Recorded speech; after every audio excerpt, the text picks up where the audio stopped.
Hello everybody, Jard's Body here.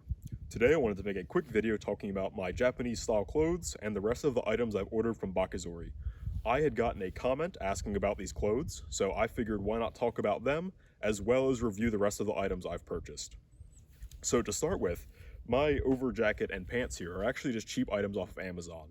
If you just type in kimono style shirt, you'll find dozens of items just like this, and same with the pants. If you type in beach pants, you'll just find a ton of them.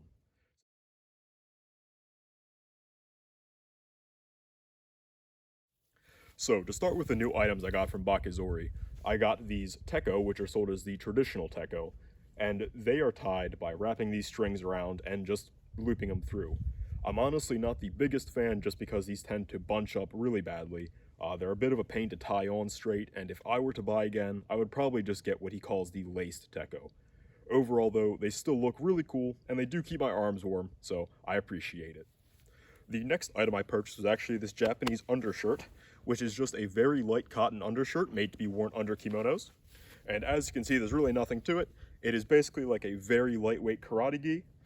It's actually very long, and the sleeves are also very long and wide, so I roll them up and wear them with my Tekko here. While I wasn't initially happy with it just because of the size of it and everything, once I folded it up and started wearing it tucked in my pants, I really don't mind it as much. It's still a bit bulky, however, it replaces the cotton white undershirts I was wearing, so definitely a lot more traditional. These things on my legs are Kyahan, or traditional gaiters. They essentially take your poofy Japanese pants and they tie them tight to your leg. This is absolutely great for moving through the woods. These pants are a bit too bulky for that as it was. And I've also found that wearing these Kyahan really keeps your legs warm. So when I'm going out in the morning and I'm just wearing shorts and freezing my butt off, wearing these on my legs lets me stay out a lot longer. So I'm a big fan of these. Unlike the Tekko, they seem to tie on a lot nicer. They don't get all bunched up and fall off. The only real complaint I have is that the top strap is significantly shorter than that on the bottom. So I'm not sure why he did it that way. I would definitely recommend him adding longer straps to the top. And overall though, this was my favorite product that I got. And finally I have these Zori. Now these are different from the waraji, which tie all around your feet and secure it to yourself. These are more casual slipper types, and these I am really not the biggest fan of. While these thick straps are very nice, and I really recommend spending the extra $5 on them, overall, I just really don't like the design. This bridge is far too large, meaning that it doesn't stick to your foot very tightly. It's tied on the bottom here, and it has this big knot on the bottom, which actually comes out as a lump on the top.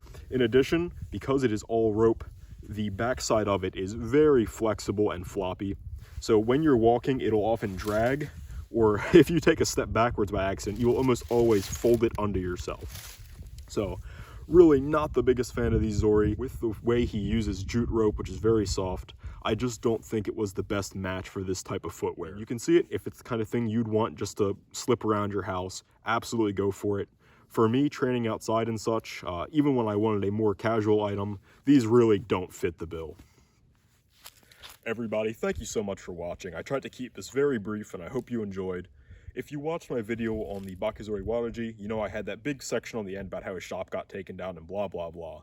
But of course, with me making this, he's up now on Inspire Uplift, so I removed that section off of the video. Not only does it not matter anymore, but it was also really dumb of me to put politics into a sandal review, so I was just really mad that this overarching thing came down upon him and kind of messed with his livelihood. So again, I'm sorry I put that in. It is out now, and I hope you enjoyed. I'll see you next time.